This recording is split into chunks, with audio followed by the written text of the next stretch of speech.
Hello student, अगर कोई particle simple harmonic motion में है और इसका मीन पोजीशन ये ओ है और ओ ए क्या है, मैक्सिमम डिस्प्लेसमेंट है, और ओ ए डैश भी क्या है, मैक्सिमम डिस्प्लेसमेंट है।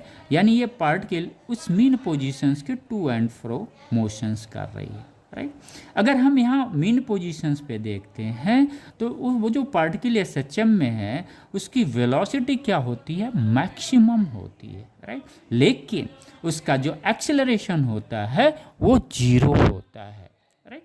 अगर y इक्वल टू जीरो है तो एक्सेलरेशन भी पार्टिकल का मीन पोजीशंस पे क्या होगा, जीरो होगा। आइए उसका रिवर्स आते हैं। अगर मैक्सिमम डिस्प्लेसमेंट सपोज ए पे है तो पार्टिकल पे जो एक्सेलरेशन होगा वो क्या होगा, मैक्सिमम होगा। लेकिन अगर ये पार्टिकल मैक्सिमम डिस्प्लेसमेंट ए पे है तो उस पार्टिकल का वेलोसिटी क्या होगा, जीरो होगा। क्लियर हो गया, दोनों रिवर्स हैं।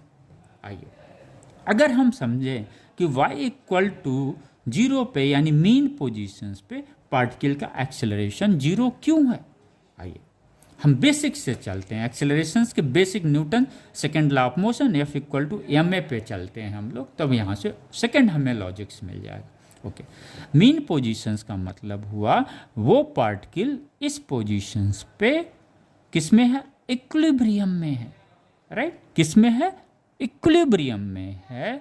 यानी इक्विलिब्रियम में अगर कोई पार्टिकल है वो चाहे स्टेबल इक्विलिब्रियम हो चाहे डायनेमिक इक्विलिब्रियम हो। अगर कोई पार्टिकल जो है इक्विलिब्रियम में है तो उस पार्टिकल पे उस जगह पे जो नेट फोर्स लगेगा वो जीरो होगा, राइट। नेट फोर्स क्या होगा, जीरो होगा। यानी जब एसएचएम में कोई पार्टिकल या बॉडी है तो उसके मीन पोजीशंस पे क्या हुआ, नेट फोर्स उस बॉडी पे कितना लग रहा है, जीरो लग रहा है। अगर नेट फोर्स ही जीरो लग रहा है इक्विलिब्रियम स्थिति में मीन पोजीशंस पे, तो मीन पोजीशंस पे एक्सेलरेशन क्या होगा, F इक्वल टू ma। यही हमने पढ़ा है Newton second law of motions के हिसाब से। अगर ये नेट फोर्स या ये नेट फोर्स है क्या, यहाँ पे बच्चों ये नेट फोर्स रीस्टोरिंग फोर्स है, राइट। ये क्या है, रीस्टोरिंग फोर्स है। यानी मीन पोजीशंस पे रीस्टोरिंग फोर्स कितना है, टोटल जीरो है।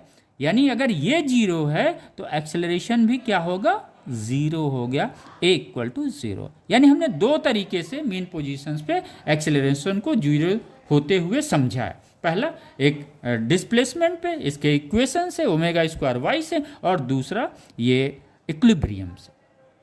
आई थिंक कॉन्सेप्ट क्लियर हो गया होगा एक्सेलरेशन का। Thank you student.